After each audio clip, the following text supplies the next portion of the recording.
Hi, I'm Alpha Debay, Vice President of Consulting and Thought Leadership at Beyond Philosophy. I'm going to talk to you about a program that we call CE Assessment, Customer Experience Assessment, that we've used at the British Council and that you guys are rolling out across your sites around the world. Essentially, this program is to help you re-engineer your experiences at the British Council so that you engage with customers emotionally.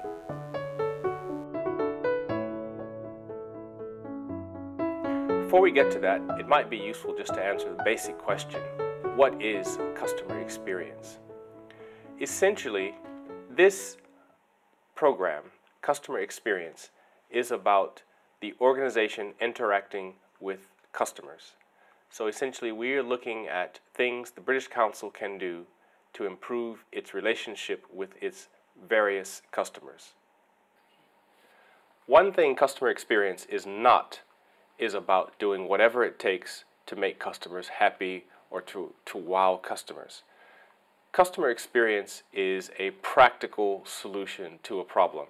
The problem is, how do we get customers willing, happy to pay a premium for our services? And when I say pay a premium, this doesn't necessarily mean pay higher fees. This just means they're willing to accept certain inefficiencies in our process. For example, it may take them a little bit longer to receive a certain service. It may take them a bit of time to get in touch with you. Any of these things, any of these inefficiencies, essentially we're trying to develop an experience that will allow customers or encourage them actually to overlook those, because they really want to have the experience that you provide. In other words, that experience could not be provided by anyone else. The definition of customer experience has three main components. Number one, it's the interaction between the organization and the customer. In other words, it's not just the interaction between the front line and the customer. It's not the interaction between an individual and the customer. It's between the entire organization and a customer. So we're looking for alignment. The key there is, when we go through this exercise, this brown paper exercise, we'll be looking for all sorts within the organization to participate, not just the front line.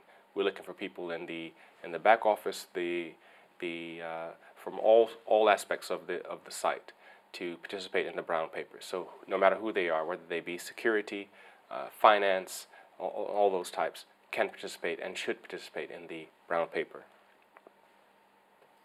The second aspect of customer experience is that it includes the emotional experience. We now know that the customer experience is composed of two halves. There's the rational half, the part that almost everyone understands. These are essentially the 4 P's of marketing, product, price, place, and promotion.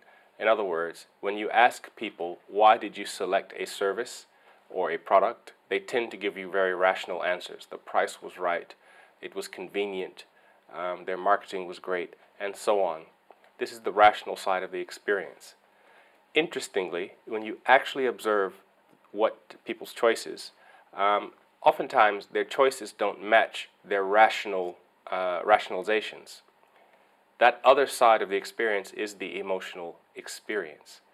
What we're trying to get a sense of through the brown paper that we'll be discussing in just a moment is, what is the full aspect of that customer experience? We recognize that our customers have both a rational and an emotional experience, and this is crucial if you're going to work on customer experience.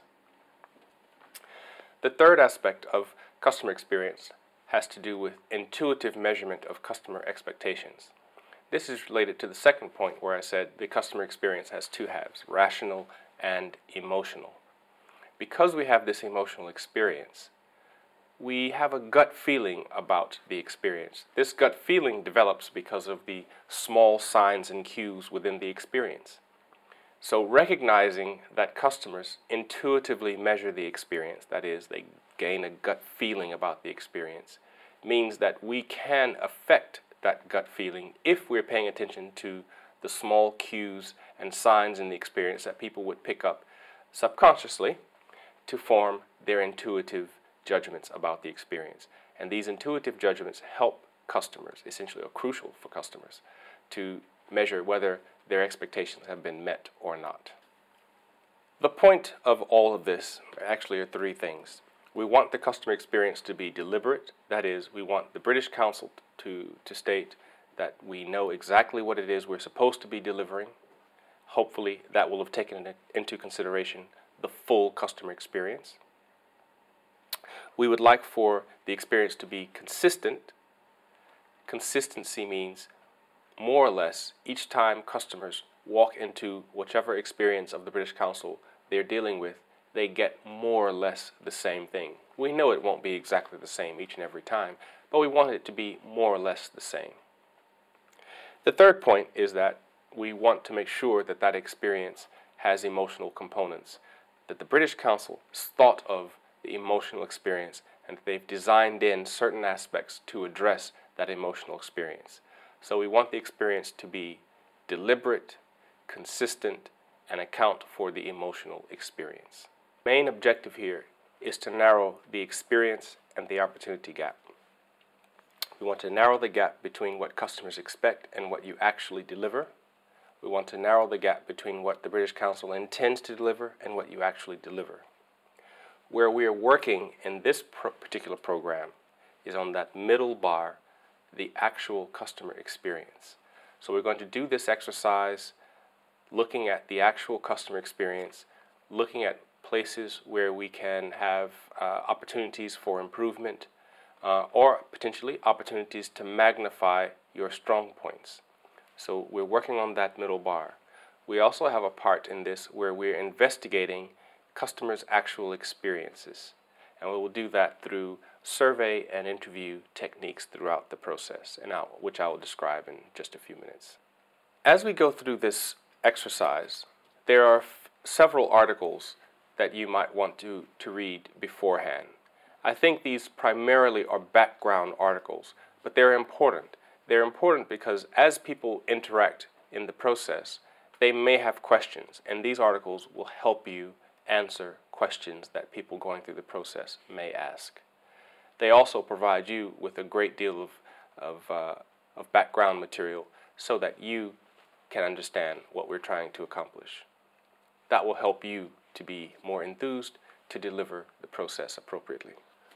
What we have here is a process that we're calling Customer Experience Assessment, a CE assessment program. There are several components to it. One, you need to understand what it is you're going to investigate. Two, you will need to recruit some people to participate in the program. And three, optimally, you will also recruit some customers to answer some questions, either in focus group style or on a survey. The basic process itself is quite simple. You start off with an introduction to the center of what you're intending to do. This can be served. There is a video actually made of some work that was done in Madrid following this process, and that video usually, I think, will be enough for novices to get a feel for what the process entails. The first step of the process is for you to identify who, particularly from the site, should help you throughout the process. These on-site experts, there isn't an absolute rule of who should help, but essentially these are people who are gregarious, potentially enthused about customer experience, customer service types. It doesn't really matter which role in the organization they have. What probably matters is that they have a bit of influence with their colleagues. By influence, I mean that when they capture the attention of their colleagues. When they speak, people tend to listen. And here I don't mean authority as in they have title higher up in the organization. That is not necessary. What is necessary is that potentially they've been around for a while. They actually know people within the organization. They actually know what actually